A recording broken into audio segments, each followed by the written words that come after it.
it's been quite a few twists and turns, to say the least. Can you describe what the experience is like to finally reach fight week for this one?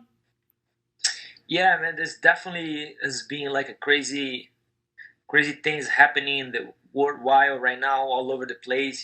So I feel very grateful to have the opportunity to fight during pandemic, and besides that, just to be a part of a main event against another former champ. So has been crazy, but at the same time, it's not.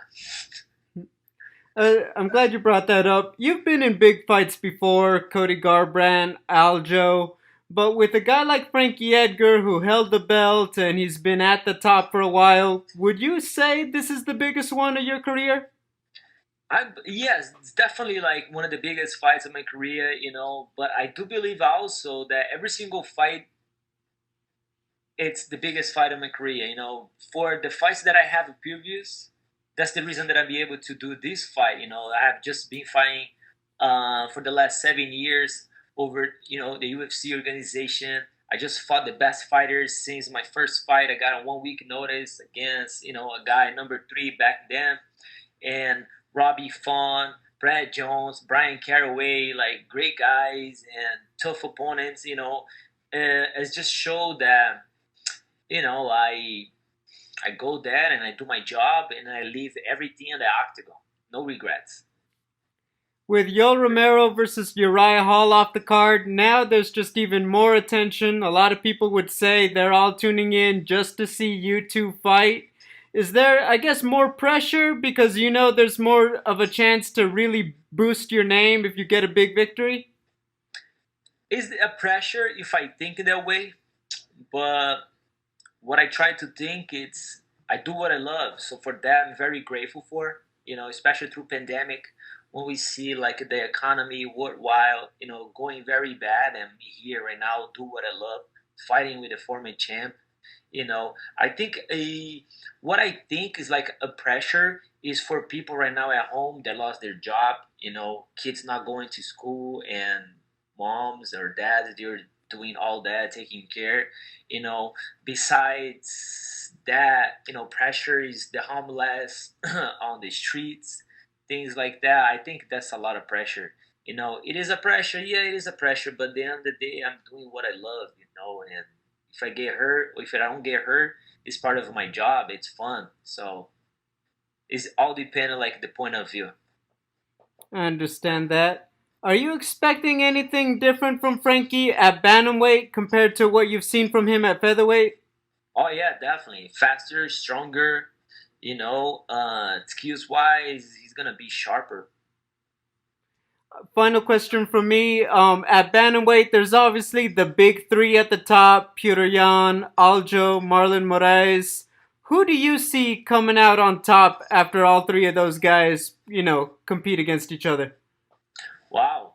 Marlon Moraes has been a training partner of mine for the last year and a half. A guy that has a lot of capability there, a lot of skills, very strong. Aljo, super, a lot of skills as well. Smart fighter. Peter Yan, super tough. It is. And then I do believe I get like a good victory Saturday night, so I throw my it's gonna throw me right there. I'm now number five. We're talking about the number one, two, and three. So I do believe I will get in that in the mix. So yeah, it's just a part of the evolution of the sport. It just has been great and see that much good athletes lately. Thanks, Pedro. No worries, thank you. Our next question is from Jim Barcelone with the Miami Herald. Well, thank you so much. Hey, Pedro, what is it like? And I know you fighters, you're focused on the fight, but you're in the main event, ESPN, UFC Fight Night. It's such a huge deal. It's such a big event. Just what is it like? Do you ever get to look back a little bit and just say, wow, this is so cool?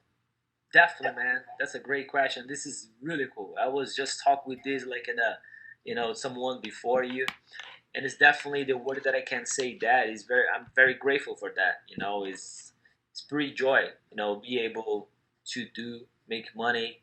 Through pandemic, being a part of the main event in UFC and fighting the former champ is just a lot of good things out there happening for a reason, and that's my chance right now, and that's the moment, and that's the reason that I love to do what I do. I do that with a lot of passion, and I feel very grateful.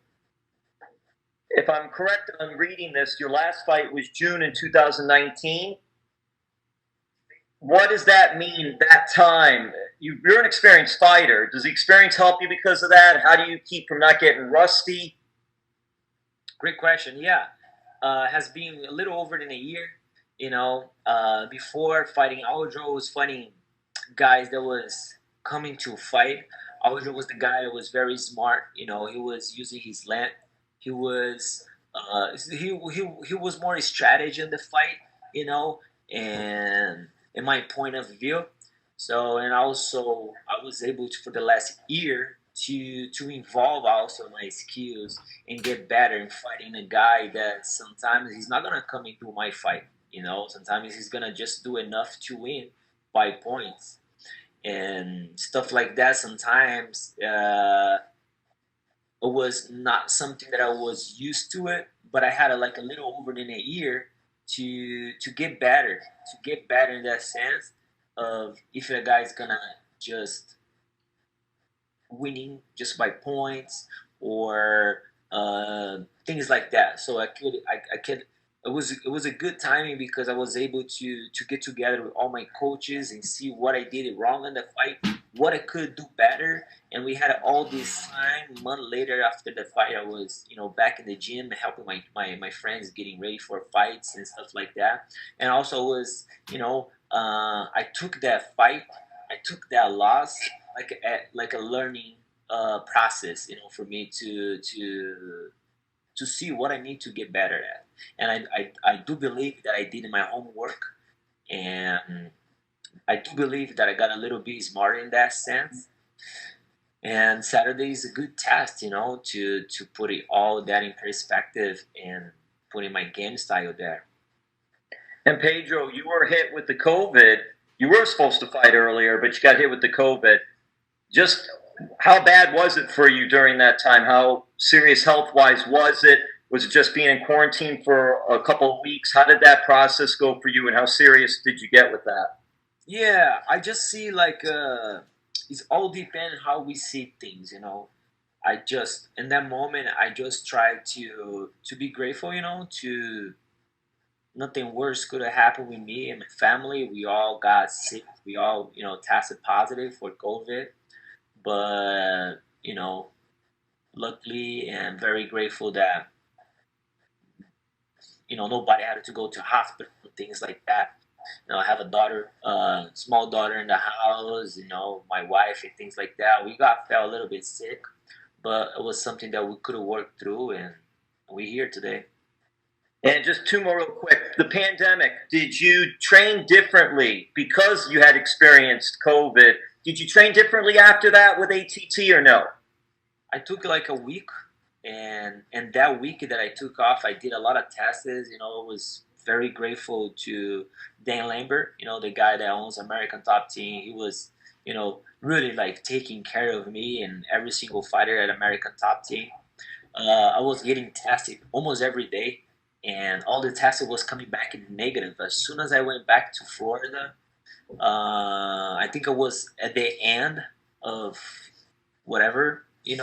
So it was as soon as I got back to Florida, I did the test that day. I was negative. The day before, I did another test. 2 days later, I got the results. I was negative as well. Did some other blood tests and things like that. And I took a week off so I can recover from driving back Vegas in Florida. Took 40 hours. Drove with my friend Mike Brown, which got tested positive as well. He was with Jorge Masvidal that to fight Usman. We drove back, so yeah, so was able to all my tests come back positive, so I could not put it, other people like in risk and things like that. Came back to training, my be ready to go. So we took a couple a little bit easy in that week, and little by little we starting picking up. And we finished this training camp great, very strong. All right, I had a couple more, but you know what? Let someone else ask. Thank you so much, Pedro. All the best. Fight night on ESPN, UFC. Appreciate it. Thank you. Our next question is from Damon Martin with MMA Fighting. Hey Pedro, kind of going back to the COVID situation last month, can you kind of walk me through the emotion of, going all the way out to Vegas, you're getting ready to fly to Fight Island, and they tell you test positive for COVID. I talked to Mike Brown. I think I actually talked to him while you guys were in the car, and he said, it's an emotional experience to go through that and know that you're putting other people at risk, all the things that kind of walk through that. Like, can you kind of give me the idea of the emotions you felt during that time? Definitely, man. Definitely. It's a great question. It was definitely like a roller coaster emotions, getting Vegas, get ready to fight, big fight of my career, and then get the next day a call saying I got tested positive for COVID. That was immediately shock at the moment. But, few minutes later, starting like understanding more. It's just a bad situation that we are all going through right now. And I just trust the process, and the same day as we were driving, me and Mike Brown driving to Florida, I got a text saying that, a message text saying that the fight was going to happen, and Frankie was not fighting nobody in Abu Dhabi. So in that moment I felt happy again, happy again. So as soon as I came back home, me and my family, we make sure we were good, and luckily that we got sick, but nobody had to go to the hospital, no health issues. I was very grateful for that, very lucky, knowing that a lot of people are suffering a lot through this COVID. We see in the news, which we should not believe as much we do, but anyway, people were getting sick, so for me it was very grateful for, as soon as I got back to Florida, we got a test in the day, and the test came back the next day negative. We like, oh, it's weird. We took another test and negative again. So I even though I took another week off to make sure it was negative, like the travel itself was a long drive. Imagine Vegas to Florida, it was literally cross country. We drove that, we didn't stop, so it was exhausting. So I took that week to rest, and then 7 days later I started training again, pick up the intensity little by little, make sure everything was good. And a week later I got a great news that they pushed that fight a week later to the main event. So it gave me extra motivation to do what I do, and just to show like the best version that I could be myself. Yeah. Obviously, Pedro, you've had a lot of big wins in this division.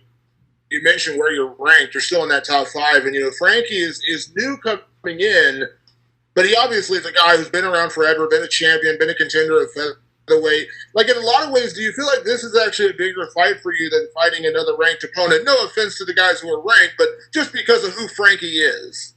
Definitely. No, you completely right in that sense, like I said in some of the interviews before, and I told people before, I started watching UFC.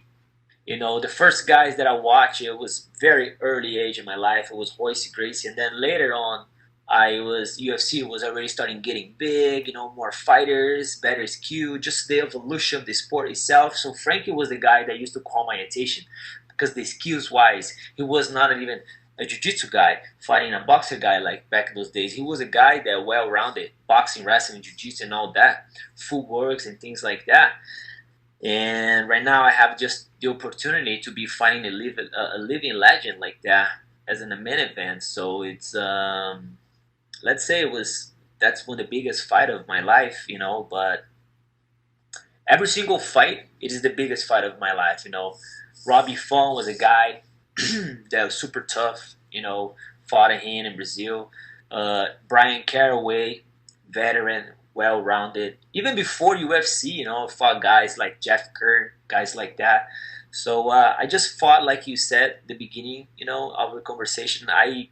I'm very grateful to been exposed such a young age of my life in UFC just to the best fighters, in the division, the best fighters, being able to fight the best fighters in the world.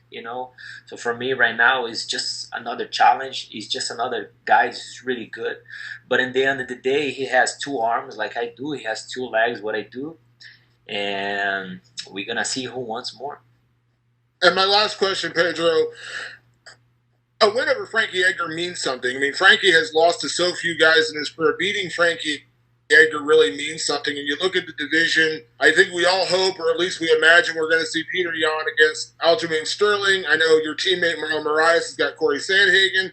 Where do you feel like a win over Frankie puts you? Because after the Cody fight, you were right there. I know you had the battle with Aljo, but do you feel like you're right in that mix where you want to be in terms of that title? Because it feels like right now, bantamweight is better than it's ever been. Oh, yeah, without a doubt. We have so many good fights right now, right? So my teammate, Marlon Moraes, fighting Sandhagen, another tough opponent, which lost to Aljo. It just shows like how good Aljo is as well, And if you see our fight a year ago was very close, I was able to work some things if I fight Aljo again, it's gonna be a different. I'm not gonna just waiting for him to come bang it out with me. I know he works in a little bit different way. So for me, I had to take that loss to see that it's not about fighting every single time. Sometimes it's about to working things different. We're talking about in a sport that it's constantly evolving, and we gotta just be smarter. And I was able to to take that loss and take the whole year, seeing what I did and what I could do better. And I do believe like Aljo, if he would fight with a Peter Yan, and depending on how that fight goes on a Saturday, I wanna make a big statement, and I wanna be the next for the title shot. Thank you, Pedro. Thank you. Our last question is from Diogo Souza with Tribuna do Paraná. Fala, Pedrão, beleza, cara? Tudo bom? Opa, maravilha, vamos lá, cara. Eu queria que você começasse falando aí da tua preparação com os treinadores curitibanos aí, né, cara? Você tem uma parceria com o Catel, com o Everton, como que foi, cara? Pô, vou te falar, na verdade, os treinadores curitibanos, né, eles fazem parte, assim, da minha trajetória, da minha evolução durante muitos, muitos anos, né. Eu vim para os Estados Unidos em 2010, comecei a treinar com o Dida, primeiro, com o André Dida, né. Legal. Aí logo depois de pouco menos de um ano, o Dida voltou pro Brasil, aí o Rafael Cordeiro tomou a frente da Black House. Comecei a treinar com o Rafael Cordeiro, no qual eu treinei com ele durante 7 anos. Peguei a faixa preta, né? Que a galera fala, pô, Muay Thai não tem faixa, mas não é Muay Thai. É o estilo curitibano, você sabe muito bem. É o estilo do shootbox que veio das antigas, entendeu? Eles falam faixa, cordão negro, enfim. Então aí, desde então, eu mudei para American Top Team. Comecei a treinar com o Catel, com o Macarrão e com o Everton, minha preparação física, entendeu? Então, assim, a trajetória, assim, na parte da minha vida com pessoas assim do Paraná, de Curitiba, assim, a gente está falando coisas desde a minha mudança do Brasil para os Estados Unidos. Pô, legal, cara, show de bola. Pô, pelas tuas redes sociais ali, a gente acompanha que tu é bem próximo aí da tua filha, né? E como que é a tua relação, assim, quando você vai lutar e tal, ela acompanha, como que é? Não, minha filhinha, ela cresceu praticamente no tatame, né? Quando ela nasceu, a minha esposa ainda estava trabalhando naquela época. Ela começou a ir comigo praticamente com os meses, foi crescendo naquele ambiente, entendeu? Hoje em dia ela vai pra academia, ela já começou a fazer jiu-jitsu quando ela tinha 3 anos de idade. Hoje em dia ela estava fazendo a ginástica antes da pandemia, teve que parar, entendeu? Ela luta é uma coisa que faz parte da nossa vida, da minha vida, assim. Para mim é difícil me desligar disso. Eu tento me desligar para ser um pai, um marido mais presente. É difícil, é uma coisa assim que eu tenho assim muita paixão, assim, a luta em si. Então é algo assim que ela tem convívio desde quando ela nasceu, entendeu?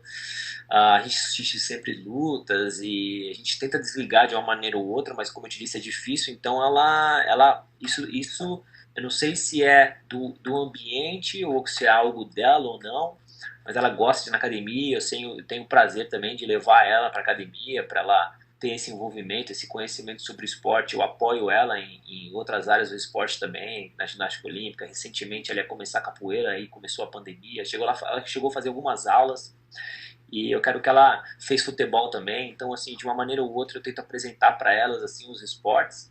E aí, quando ela crescer no esporte em si, entendeu? Saber qual a importância assim da atividade física, da alimentação em si. E aí pode ser possa fazer parte da vida dela ou não, como profissão ou como hobby. Show, maravilha, cara. Pra encerrar da minha parte aqui, cara, o pessoal já perguntou aí da luta em si e tal. Eu queria que você falasse, pô, você vai fazer a tua grande luta aí, né? Vai fazer uma luta principal. O que que te motiva, cara, o que que te motivou durante toda a carreira e quem que te inspirou a entrar nesse mundo aí, cara, das artes marciais? Boa pergunta, brother. Essa motivação da luta em si, brother, eu sempre tento fazer essa reflexão e sempre tento me lembrar lá um tempo atrás. O meu pai, ele foi um cara que ele gostou muito de futebol. E como ele gostava de brigar nos jogos, ele sempre soube da importância da briga, da luta, da defesa pessoal em si. A partir disso, eu comecei a gostar muito dos filmes logo no início da minha vida do Jean-Claude Van Damme. Eu ficava fissurada nos filmes dele, naquele Kickboxer, que o irmão dele luta com Tom Poe, ele vai pra Tailândia. Hoje é um dos melhores filmes pra mim até hoje em dia. Até mesmo é o Bloodsport, né, que no Brasil chama Dragão Branco. Era um filme que me fissurava também. Ele viajava assim no mundo inteiro, fazia parte do comitê. E logo nessa idade, com 4 5 anos, eu pedi pro meu pai que eu queria fazer kickboxing. No Brasil, o kickboxing era mais nos Estados Unidos. No Brasil era o karatê nessa época e o judô. Então eu fiz bastante karatê na minha infância. Sempre gostei, parava, recomeçava. Então, assim, a arte marcial, o esporte de combate sempre esteve envolvido na minha vida desde os meus princípios, entendeu? E aí, com 13, 14 anos, foi quando eu me envolvi com o esporte mesmo, que foi o jiu-jitsu, assistindo Royce Gracie no UFC, nos primeiros UFC 1, 2 e 3. Achei o jiu-jitsu muito eficaz, queria treinar jiu-jitsu, encontrei uma academia ah, perto do meu bairro, onde eu morava, meu pai me matriculou, coisa de 6 meses já estava competindo, e assim, entrei assim, admiração e paixão muito grande pelo esporte. Eu queria fazer isso por vida. Meu pai falava: não, mas você não consegue, você não vai conseguir fazer dinheiro com isso, daí você não tem como, não sei o que lá, você tem que estudar, você tem que. No qual eu fiz educação física, mas eu sempre soube que eu poderia viver da arte marcial, da luta em si, entendeu? Então essa motivação assim sempre teve em mim. E eu nunca pensei no esporte como uma maneira de ganhar dinheiro. Eu sempre teve a paixão primeiro, entendeu? Eu sempre coloquei a paixão em primeiro lugar e nisso eu sempre quis melhorar. E é logo no princípio, quando eu comecei a fazer jiu-jitsu, por volta dos meus 16, 17 anos, eu quis fazer o boxing para melhorar o meu cardio no jiu-jitsu e eu comecei a gostar de um boxe de uma maneira que eu competi boxe, fiz algumas lutas durante esse período. E aí o jiu-jitsu começou a ficar um pouco banal para mim, devido às pessoas querer ganhar por vantagem, usar aquela guarda 50-50. Você acompanha jiu-jitsu ou não? Sim, sim, é. Então começou a ficar um esporte um pouco banal. Aí eu queria algo que poderia trazer mais emoção. Aí eu comecei a participar mais de torneios sem kimono do que de kimono, no qual eu poderia usar mais as minhas qualidades de explosão, força, resistência. Comecei a treinar o wrestling no Brasil, tinha alguns cubanos que estavam lá. Tive a oportunidade de treinar o wrestling, então assim, e nesse período eu quis pegar minha faixa preta, quis ser campeão mundial de jiu-jitsu, no qual não fui campeão mundial de jiu-jitsu, mas eu já, com meus 16 e 17 anos, já vim aprimorando já a parte em pé. Então para mim foi uma adaptação muito fácil, porque eu fiz o karatê um pouco na parte da minha infância, então a luta em si em pé ela veio com uma adaptação fácil, entendeu? Então hoje em dia que a galera fala, pô, você é um cara que veio do jiu-jitsu, entre aspas, entendeu? Eu comecei no jiu-jitsu, mas eu coloquei muita ênfase na luta em pé em si. Isso no qual eu acredito que me ajudou chegar onde eu cheguei hoje e ser um lutador completo.